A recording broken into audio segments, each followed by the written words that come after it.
In a surprise announcement on Wednesday night, South Korea said it had formed diplomatic relations with Cuba, a longtime ally of North Korea.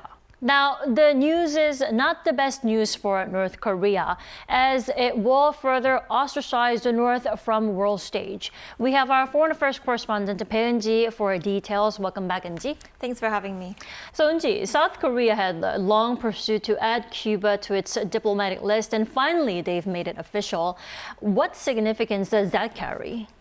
Well, it has a lot more meaning than simply adding another country to the list. Seoul's foreign ministry even said it marks a crucial turning point for South Korea.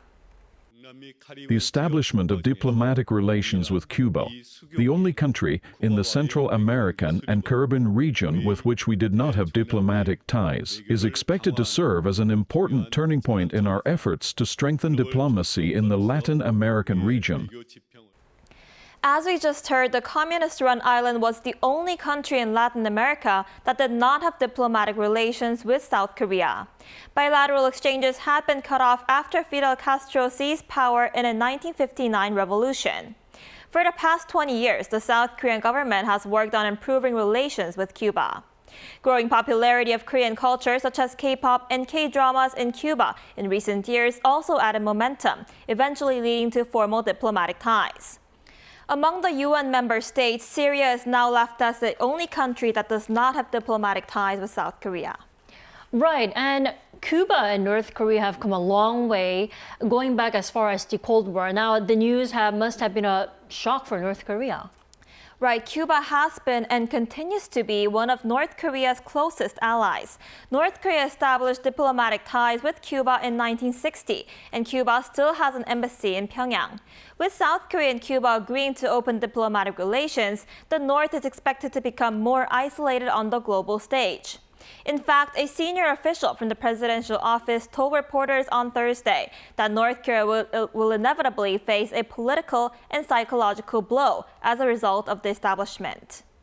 Right, and I hear the announcement had been kept secret until the last minute. They even decided on the exact hour and minute when to make the deal public, right?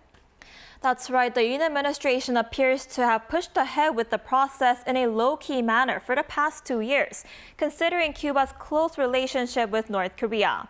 Only a very few relevant officials were aware that the diplomatic relations would be newly established, and this was not disclosed to other authorities or to the media in advance to prevent North Korea from interrupting.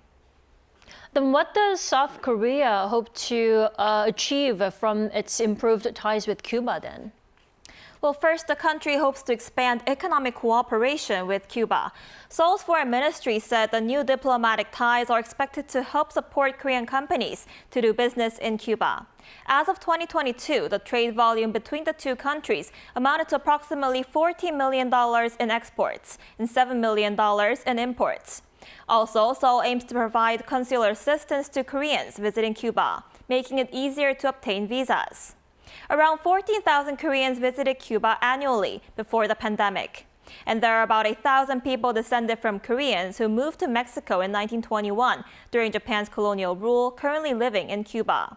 The South Korean government plans to further discuss follow-up measures with the Cuban government, such as the issue of building an embassy there.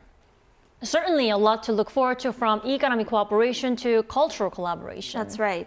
All right, Eun-ji, thank you so much for the coverage today. My pleasure.